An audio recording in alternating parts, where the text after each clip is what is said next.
I'm Jim Kunkle, and welcome to our second part, Faces of Mental Health. And we're going to share some personal stories with Jill Alexander and Bruno from IB Systems. Jill, would you like to, for the viewers, share your a personal story for you related to mental health? Sure. So have been very open and vocal about my husband's journey and my elder daughter's journey, and have their permission to share what we have gone through. And I do think that, as we talked a little bit about in the first episode, the ability to be vulnerable, the ability to share our stories and talk about them is a big step forward towards breaking the stigma of mental health and making sure that people are comfortable coming forward and admitting that maybe they need help.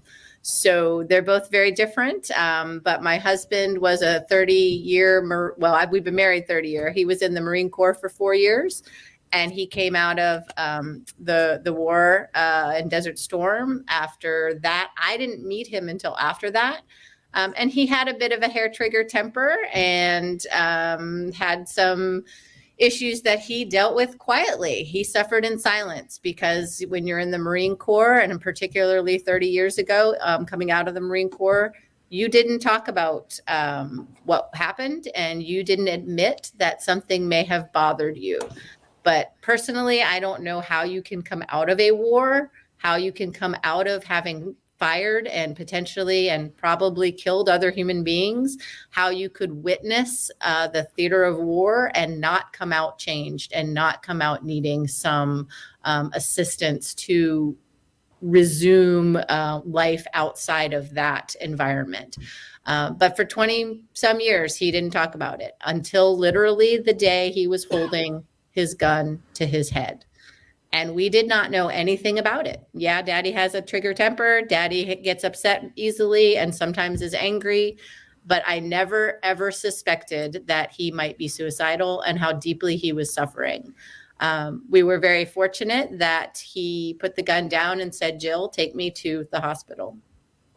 And so we started his mental health journey, and he got help through the Veterans Association. He still sees a counselor today. He is still in a men's group today. He takes medication now. And so it took hitting the bottom and getting to the extreme for him to be willing to be vulnerable and to admit that's how deeply embedded in his core it was that we don't talk about this. I'm a man, I'm a provider, I'm a Marine, and I'm just going to suffer until the point that I can't bear it anymore. And thankfully, we were able to find the resources that have allowed him to really tackle those demons. And it can get hard before it gets easier, because sometimes in order to, his diagnosis is PTSD. And so you have to, as we talked about a little bit in that first journey, kind of burying a lot of that and unearthing it and dealing with it has been critical to his journey of healing. And so we have a very different side with my daughter, who's now 24, who was diagnosed, as we talked about also previously, comorbid conditions and how you can have ADHD and anxiety and all of these other things together. So she was diagnosed at a very young age with ADHD. She, at age 8, asked to be put on medication because she didn't want to be annoying anymore. Really, truly was like, what if you just really don't want to be the kid acting out in school all the time, getting in trouble? And we were on that. Do we medicate? Do we not medicate? For us, it was a combination of therapy and medication. And 15 years later, she saw when she started at age, whatever that is, very young, 7, 8, and may potentially have some other conditions. Certainly is suffering from depression and anxiety. As a young adult now, some things Bruno touched on this, generally are not diagnosed at younger ages. And so we are currently exploring the journey of some potential different diagnoses. The medication and therapy path that she's on now is not working. She has been self-harming. And so we had to have a little bit of a stronger intervention to say, we need to get you back into psychiatric care. We need to potentially look at some different medications. So for many people, it's a lifelong journey. And it's just something that, you know, she's had periods of wonderful experiences, and she's had some very deep, dark times. And it's just a commitment to the idea that my life is valuable and that I have support and that there are resources, and we are going to get through this, and we're going to make the most of every day, and we're going to continue to believe that I'm worthy and I'm going to get better. And that's our path today. Actually, we just started back into this a couple weeks ago. So Thank you for sharing so much, Bruno. Would you like to share a personal story as and well? I wanna throw some thoughts about ADHD. You know, it makes me very concerned actually. If truly the person has ADHD or not, because right now, unfortunately, and let's be realistic, many teachers don't have the patience that they had back in the days. I see more and more they cut time for them to play. One time I was working the roof, right? And I noticed the teacher, there was I'm not gonna mention the school, but it was a public school. And the teacher was kind of almost training them. You know, they were on the line, they couldn't say anything. They were just little kids, 7, 6 years old. Of course they're gonna talk with each other. What did I say? Don't talk.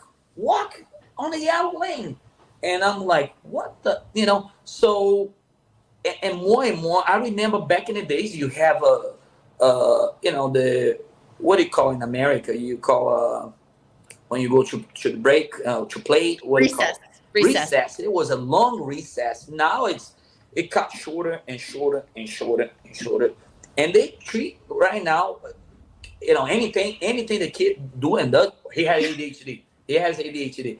The reality is that the teachers, some of the teachers, don't have the patience, because a kid is gonna be a kid. They're gonna laugh if someone make a joke, or if someone pick the nose, and they're gonna laugh. They're gonna do stuff like that. So how do you differentiate, someone that really have ADHD or someone that is really, being a child? And that concerns me a lot. In your daughter's situation, you can see there was more than ADHD, but there's a lot of kids that they get a misdiagnosis because the teacher don't have the patience to have the child in the class. Because if they say anything, they disrupting the class, they don't allow me to do anything, blah, blah, blah. And that's the problem. But you have to understand that when it starts to affect their grade, that's when you start to realize, hey, wait a minute, maybe my child has ADHD because he rushed to do his homework or his final test, even though he knows the answer. He rushed to it without reading, thinking he finished everything, and everything's wrong. So there is, there's something shift on a culture that the teachers are having less and less tolerance for kids' behavior. So it's kind of sad. I think that goes to the idea around, I think you see that with OCD too, as a lot of people will say, oh, that person's ADHD just because they're energetic or just because they interrupt. And you're like, oh, I have to have my pens aligned a certain way. Oh, you're OCD.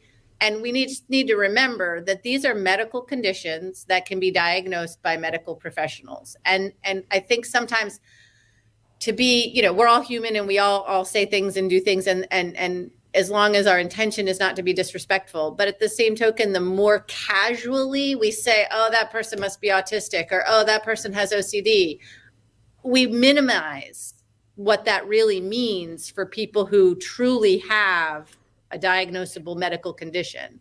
And I think that speaks